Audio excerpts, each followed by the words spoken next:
নমস্কার, আমি চামেলি মণ্ডল।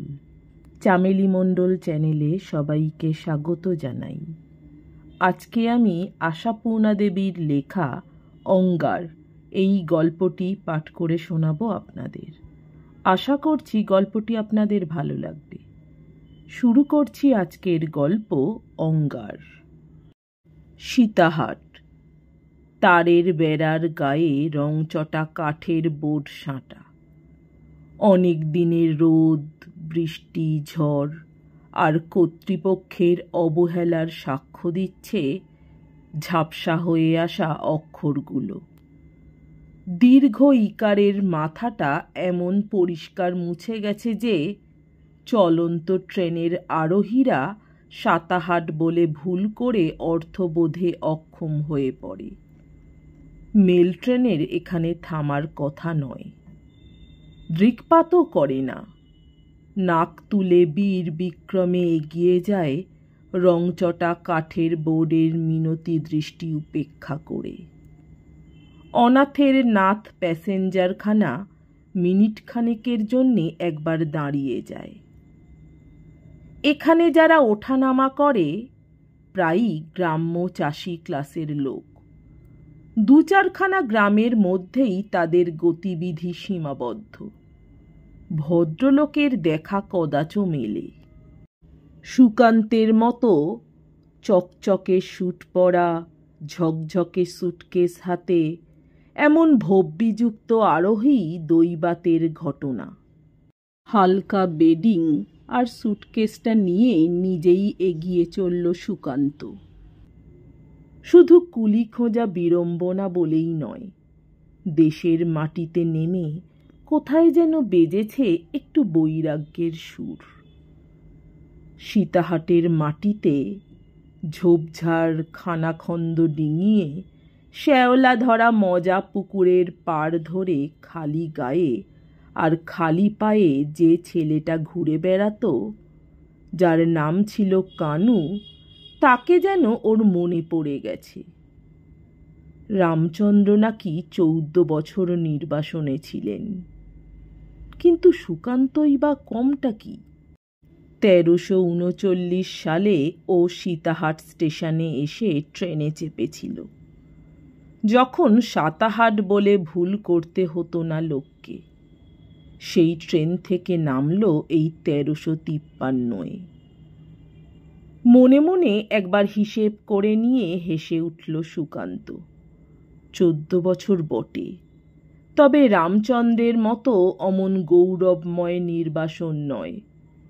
না ছিল সঙ্গ, না ছিল সঙ্গিনী। নেহাত দুঃখীর মতো নিঃস্ব সেই যাত্রা। থাক সেসব দিনের কথা। বিস্মৃত অতীত হাতড়ে দুঃখের স্মৃতিকে ফেনিয়ে তুলে উদাস হয়ে উঠবার মতো ভাববিলাসী সুকান্ত নয়। হঠাৎ যেটুকু মনে পড়ে যায় যাক। ভাগ্যচক্রের অনেক চক্র ভেদ করে দাঁড়াবার জায়গা করে নিতে হয়েছে তাকে। স্বপ্ন দেখার সময় কোথা? দেশে এসেছে।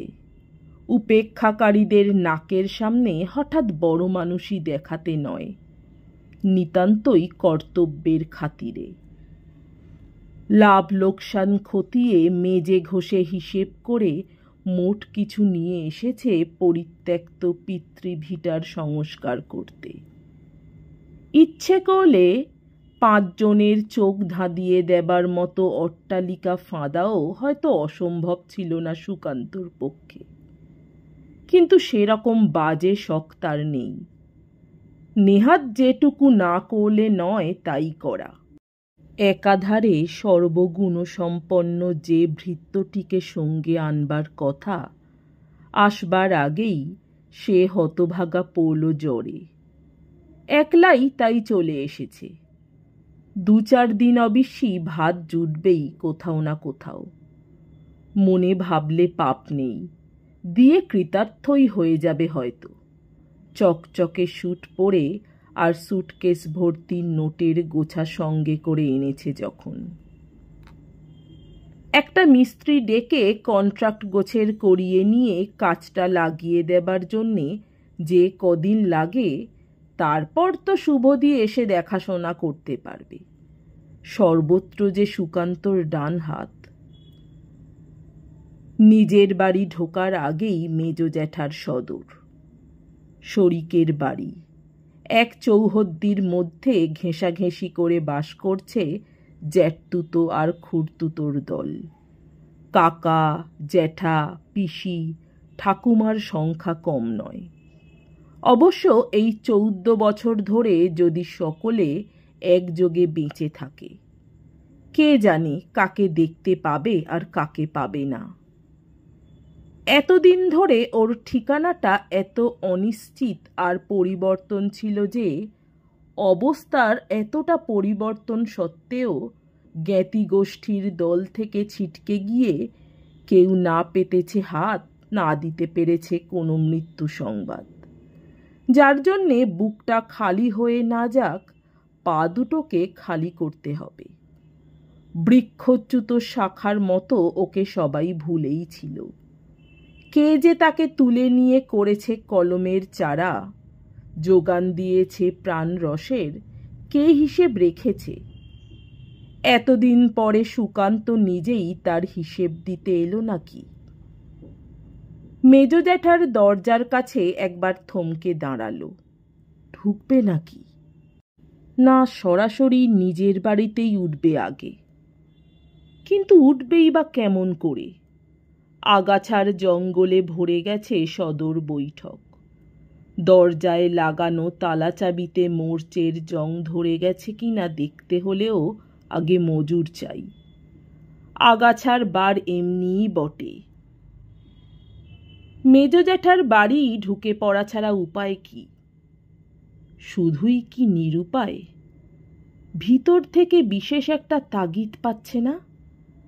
ছোটবেলায় যার আকর্ষণে মেজ জ্যাঠার বাড়িটা ছিল লোভনীয়, কিন্তু নতুন বৌদি কি এখনো নতুন আছে? আছে সেই বিদ্যুৎ দীপ্তি? নাকি এ বাড়ি ও বাড়ির আরও 10টা বউয়ের মতো গন্ডা গন্ডা কুচো কাচার আমদানি করে ঠান্ডা মেরে গেছে? দূর ছাই, ঢুকে পড়লেই তো সব সমস্যার সমাধান হয়। অনন্তদা অবশ্য এ সময় বাড়ি নেই, জমিদারের নায়েবি। উদয়াস্ত সেখানেই বাস। 3 ক্রোশ পথ ভেঙে কবার আসবে যাবে। তবু নাম ধরে ডাকতে গেলে তাকেই ডাকতে হয়। ছেলেবেলার মতো মৃদু কুণ্ঠিত গলায় নয়, চাঁচা ছোলা চড়া সুরে। অনন্তদা! কে কে? ঘরের ভেতর থেকে একটা ভীত স্বর ভেসে এলো। কে ডাকছে আমার নাম করে? কে কে? সুস্থ মানুষের সহজ প্রশ্ন নয়, রোগীর আর্তনাদের মতো, তবু অনন্তেরই মতো। হঠাৎ ভারী ভয় ধরল সুকান্তর। ভাবলে পালাই, কিন্তু সত্যি তো আর পালানো যায় না। আবার গলা তুলে ডাক দিলে, অনন্তদা! আমি সুকান্ত। মেজ জেঠিমা, জ্যাঠামশাই, বাড়িতে কেউ নেই নাকি? এবারে বেরিয়ে এলেন মহামায়া।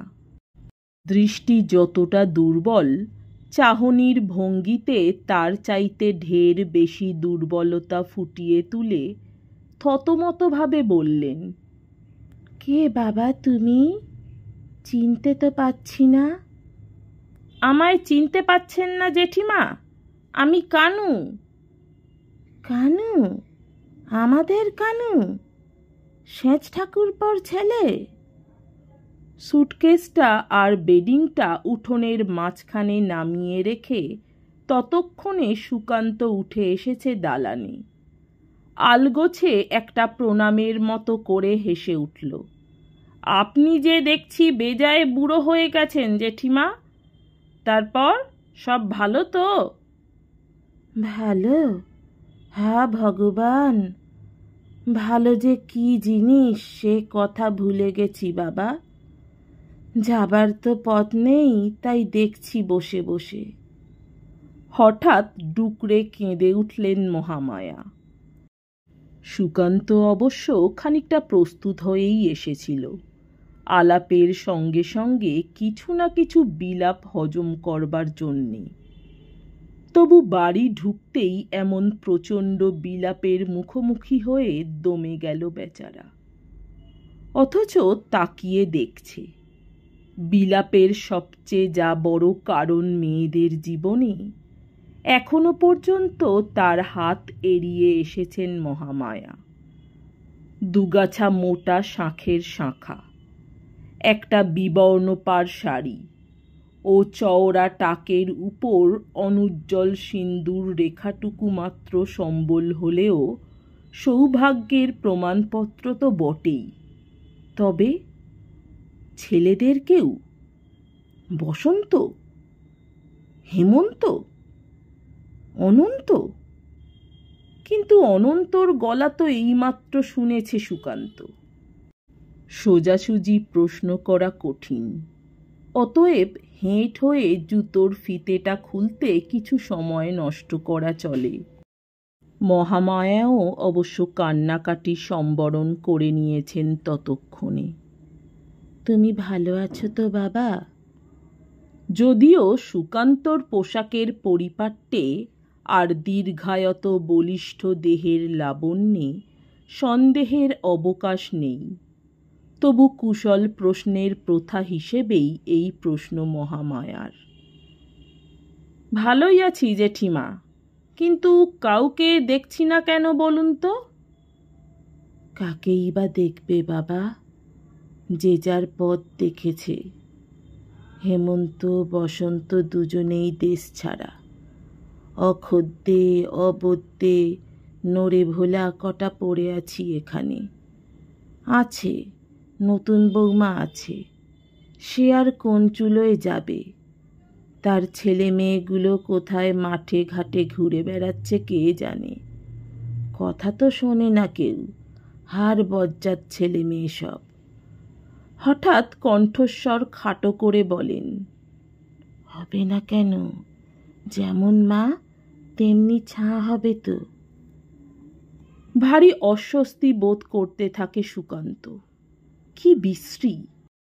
পুরনো মানুষগুলোকে দেখতে পাবে বলে যে আগ্রহ মনে ছিল, তার এক ছটাকও খুঁজে পাচ্ছে না যেন। হয়তো না এলেই ভালো ছিল, আর কারো বাড়ি উঠলেও হতো। তবু চুপ করে থাকা চলে না, তাই কথার পিঠেই কথা কয়। তা তিনি গেলেন কোথায়? মাটি? তিনিও ছায়েদের সঙ্গে মাঠে ঘাটে ঘুরে বেড়াচ্ছেন নাকি? জানি না, হয়তো বা শুয়েই আছে। নবাবজাদির মন মর্জি। চাল বারন্ত বলে গেরস্ত ঘরের বউ বেলা দুপুর অবধি শুয়ে থাকে, শুনেছ কখনো? অনেক কথা একসঙ্গে কয়েই বোধ করি মহামায়া হাঁপাতে থাকেন। পরক্ষণেই ঘরের ভিতর থেকে অনন্তর নিরুপায় চিৎকার ভেসে আসে, কে কথা কইছে ওখানে? কে কে? সুকান্ত অভিভূতের মতো চারিদিকে তাকায়। চাল বারন্ত, এ কোন ভাষা? সুকান্তর বাবা শ্রীকান্ত মারা গেলে এমনি একটা রূঢ় কর্কশ শব্দ মাঝে মাঝে মায়ের মুখে শুনতে পেত না? কিন্তু মেজ জ্যাঠার বাড়ি, প্রকাণ্ড প্রকাণ্ড ধানের গোলা দুটো তবে গেল কোথায়? খামার বাড়ি বোঝাই মুগ কলাই, ছোলা, অড়রের বস্তা, জ্বালা ভর্তি গুড়, উঠানে এসে পড়া পেল্লায় পেল্লায় রুই কাতলা, চাষার ঘরের বাগানের ফল, পুকুরের মাছ, ঘরে তোলা সরের গাওয়া ঘি, কোথায় সদ্গতি লাভ করবে নায়েবের পাদপদ্ম ছাড়া? নায়েব হবার স্বপ্ন কবে ভুলল সুকান্ত? মা বলতো, নায়েব হতে যাবি কি দুঃখে কানু, নিজে তুই জমিদার হবি। মায়ের কথা পছন্দই হতো না, মানুষ যদি হতে হয় মেজ জ্যাঠার মতো। অনন্ত তখনও বেকার। দোর্দণ্ড প্রতাপ নায়েব হচ্ছেন মেজ জ্যাঠা রাধাকান্ত দত্ত। জমিদারি যত সামান্য হোক, নায়েবের প্রতাপটা সামান্য ছিল না। কালী পুজো আর জগদ্ধাত্রী পুজো করতেন রাধাকান্ত। সমারোহ হতো প্রচুর। তখনকার সমৃদ্ধির চেহারাটা স্মরণ করতে চেষ্টা করে সুকান্ত চারিদিকে তাকিয়ে। কেমন যেন শ্রীহীন রিক্ত ভাব। তবু শুধু 1 মিনিট দালানে দাঁড়িয়ে সমস্ত সংসারের দৈন্যের ছবি এত স্পষ্ট হয়ে উঠত না সুকান্তর চোখে, যদি দালানের মাঝখানে অমন নির্লজ্জভাবে মেলে দেওয়া না থাকত হলুদের ছাপ লাগা পাড়ের রং উঠে যাওয়া আধময়লা শাড়িখানা, যার সর্বাঙ্গে দরা দরা সেলাইগুলো ফুটে আছে ভাগ্যের নিষ্ঠুর ব্যঙ্গের মতো। চকচকে স্যুট পরা সুকান্তকে কেমন অসহায় অপ্রতিভ দেখতে লাগে। মহামায়া আবার এক পালা শুরু করবার উদ্যোগ করছিলেন, কিন্তু অনন্তর বীভৎস চিৎকারে থেমে যেতে হয়। অপরিচিত কণ্ঠের পরিচয় জানবার জন্যে উৎকণ্ঠার শেষ নেই তার। বারে বারে আর্তনাদের মতো প্রশ্ন করছে, কে কে কে? এই দেখ বাবা, আমার কপালের জোর, বলে মহামায়া বার্ধক্যের ভারে ঝুঁকে পড়া দেহ নিয়ে আস্তে আস্তে অগ্রসর হন। অগত্যা সুকান্তই বা করবে কি, পিছন পিছন না গিয়ে? কিন্তু কি ভয়ানক! সুদীর্ঘকাল পরে এই বীভৎস দৃশ্য দেখবার জন্যেই সীতাহাটে ফিরে এলো নাকি সুকান্ত? হাঁটুর নিচে থেকে 2খানা পাই কাটা অনন্তর, আর সেই 8খানা দেহ নিয়ে বিছানা থেকে উঠবার জন্যে কি প্রাণান্তকর চেষ্টা তার। 2খানা হাতের উপর ভর দিয়ে এলোমেলো ঘষ্টাচ্ছে নিজেকে নিয়ে। ওধারে জানলার গড়ার ধরে বাইরের দিকে মুখ ফিরিয়ে যে মানুষটা অবিচল নিশ্চিন্ততায় দাঁড়িয়ে আছে, নতুন বউ ভিন্ন আর কে হতে পারে সে? কিন্তু জড়ো না বধির? নাকি এই অক্ষম অসহায় জীবটার প্রাণান্ত কাকুতিতেও কর্ণপাত মাত্র করবে না, এই প্রতিজ্ঞা তার। নিজের চোখকে বিশ্বাস করতে পারে না সুকান্ত। দেশের কথা ভাবতে গেলেই যে হঠাৎ মনে পড়ে যেত এই নতুন বউকে। হাস্যে লাস্যে উজ্জ্বল মুখ, বুদ্ধিদীপ্ত বাচন ভঙ্গি, কাজে আর অকাজে সমান তৎপর। ছেলেরা মুগ্ধ হতো, মেয়েরা হিংসা করত। সে নতুন বউ কোথায়? মারা যায়নি তো?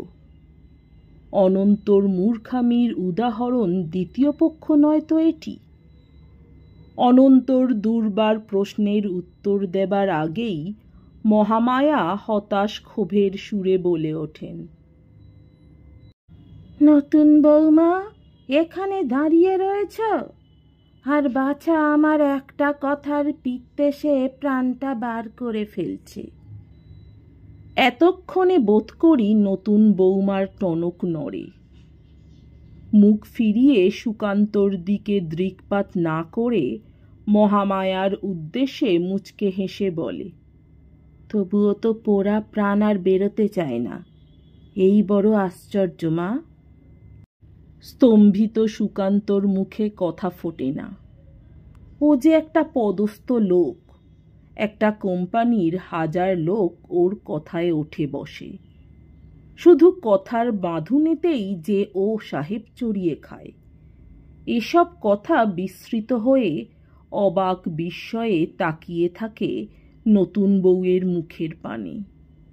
15-16 বছর আগে একটি কিশোর বালক যেমন অবাক হয়ে তাকিয়ে থাকত, তরুণী নববধূর দোদুল্যমান কর্ণভূষণ মণ্ডিত হাস্যদীপ্ত মুখের পানে।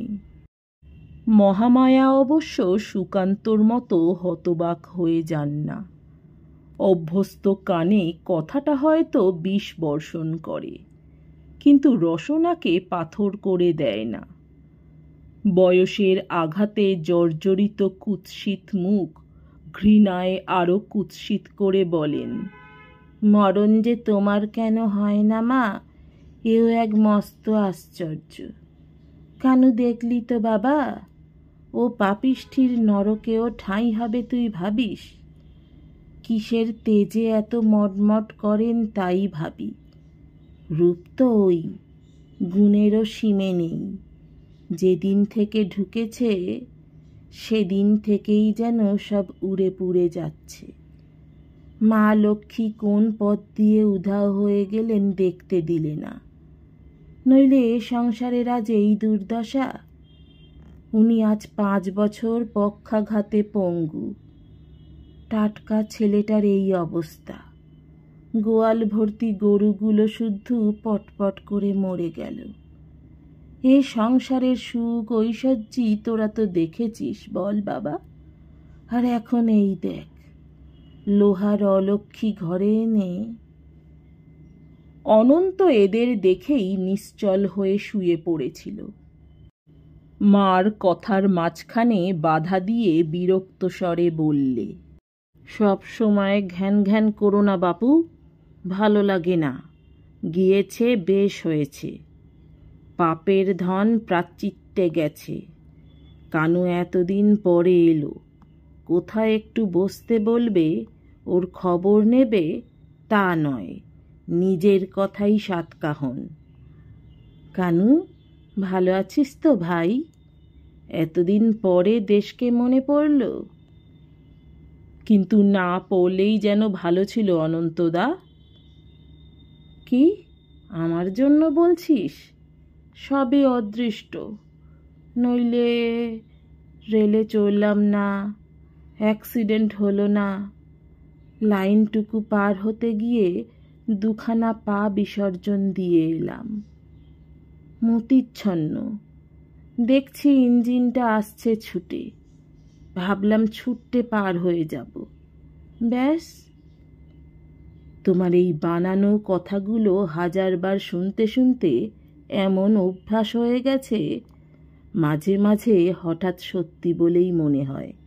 প্রত্যেক শব্দটা মুখস্থ করে রেখেছ কি করে বলো তো? একবারও ভুল হয় না? ঘরশুদ্ধ লোককে নির্বাক করে দিয়ে নতুন বউ ওদিকের দরজা দিয়ে উঠোনে নেমে যায়।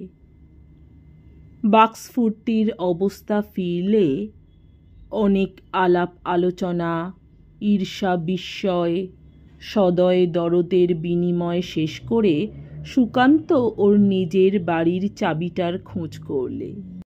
মজুর না ডাকলে দোর খোলা যাবে না বোধহয় জেঠিমা, কি বলেন? কিন্তু চাবি যে কার কাছে আছে কে জানে। জানেন নাকি আপনি? চাবি? মহামায়া হতাশভাবে মাথা নাড়েন। চাবির খবর বলতে পারি নে বাবা, আজ 1 যুগ বন্ধ পড়ে আছে। তবে এদিক দিয়ে ঢুকতে তুমি পারো। মাঝখানের পাঁচিল ধসে এ বাড়ির ও বাড়ির উঠোন এক হয়ে গেছে কি না? শেষের কথাটা প্রায় অনিচ্ছা সত্ত্বেই বলতে হয় মহামায়াকে। এ বাড়ির লোকের যে ও বাড়িতে গতিবিধি আছে সে তো বাড়ি ঢুকলেই ধরা পড়বে। সুকান্তদের উঠোনে শ্রীকান্তর অনেক সাত করে গাঁথানো প্রকাণ্ড ইদারাটা একটু লোভনীয় বৈকি। এ বাড়ি এবং আরও 5টা বাড়িতে শুধু পাতকুয়া, তাই না মহামায়াদের প্রয়োজন পড়ে ভাঙা দেওয়ালের সুযোগ নেবার। অগত্যা সুকান্তও সেই সুযোগ নেয়, কিন্তু ঠিক এই সময়টি কি জল নেবার দরকার পড়ল নতুন বউয়ের? চকচকে 2টো পিতলের ঘড়া নিয়ে এসেছে ইদারার পারে। আশ্চর্য, হাসতে লজ্জাও করছে না। কি গো, স্নান টান হবে নাকি? বলো তো, 2 ঘড়া জল তুলে দিয়ে যাই। কোটটা খুলে টাঙিয়ে রাখবার মতো একটা ধুলো জঞ্জালহীন জায়গা খুঁজে বেড়াচ্ছিল সুকান্ত। অবশেষে একটা পেয়ারা গাছের নিচু ডালের ফেঁকড়িতে আটকে দিয়ে সুটকেস খুলে সাবান তোয়ালে বার করতে করতে বলে, জল তুলে দেবার দরকার নেই, আমি নিজেই পারবো। বলো কি ঠাকুরপো, জল তুলবে? তোমার ময়ূর পুচ্ছের সম্ভ্রমহানি হবে না তো? না ভাই না, থাক, আমরা থাকতে মিথ্যে কষ্ট করবে কেন? রসো, ও বাড়ি থেকে বড় বালতি এনে দিয়ে একটা। ব্যস্ত হচ্ছেন কেন? আপনার কাজ সেরে নিয়ে যান, আমি সব ঠিক করে নিচ্ছি। আচ্ছা, মার কতকগুলো এইসব কলসি টলসি ছিল না, সে কি আছে এখনো? ভাঁড়ার খুঁজলে পাবো? কি জানি, পেতেও পারো। একটা ঘড়া উপুর করে স্বচ্ছন্দে তার উপর বসে মুখ টিপে টিপে হাসতে থাকে নতুন বউ। কিন্তু হাসিটা এমন প্রচ্ছন্ন ব্যঙ্গমিশ্রিত কেন? নানা কারণে নতুন বউয়ের উপর মনটা প্রসন্ন ছিল না। তাছাড়া এরকম জনমানব বর্জিত পোড়ো জায়গায় একলা বসে গল্প করাটা অস্বস্তিকর। পল্লীগ্রামের মাটিতে গড়া সমস্ত সংস্কার শহরের সভ্য হাওয়ায় চাপা থাকতে পারে, একেবারে উড়ে যাওয়া সম্ভব কি? কাজ হলো আপনার? কেন, তাড়াতে পারলেই বাঁচো বুঝি? যাচ্ছি গো যাচ্ছি, এখুনি হয়তো আমার দয়াময়ী শাশুড়ি, স্নেহময় শ্বশুর আর প্রেমময় পতিদেবতা আমার অদর্শনে ত্রিভুবন অন্ধকার দেখবেন। কিন্তু ঠাকুরপো, মিথ্যে জেদ করছো, জলটা আমি তুলে দিয়ে যাই। এতদিন পরে এসে কেনই বা কষ্ট করবে আমরা থাকতে? হঠাৎ রীতিমতো গম্ভীর হয়ে উঠে সুকান্ত বলে, আপনি ভুল করছেন বৌদি, আপনাদের অতিথি হয়ে আসিনি আমি, নিজের বাড়িতে নিজের কাজে এসেছি, অসুবিধে তো হবেই সইতে। বেশ তো, সইতে পারলেই ভালো, বলে ভারী ঘোড়াটাকে টেনে টেনে তুলতে থাকে নতুন বউ। কিন্তু অসুবিধের চেহারাটা যে এত প্রখর হবে সেইটাই ধারণা ছিল না বেচারার। 14 বছর কম দিন নয়। ঘরের মেজের অবিশ্বাস্য পুরু ধুলোর স্তর তার প্রমাণ দেবে। তবু জানলার গরাদগুলোর পর্যন্ত চিহ্ন থাকবে না? থাকবে না দরজার কপাটের? খাঁ খাঁ করবে শূন্য ঘরগুলো?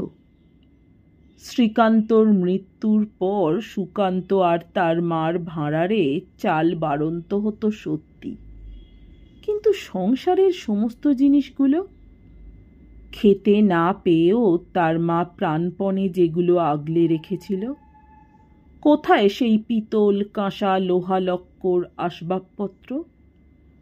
জীবনযাত্রার অজস্র খুঁটিনাটি, সেই বাড়ি ভর্তি জিনিসের চিহ্ন থাকে না 14 বছর বাড়ি ছাড়া থাকলে?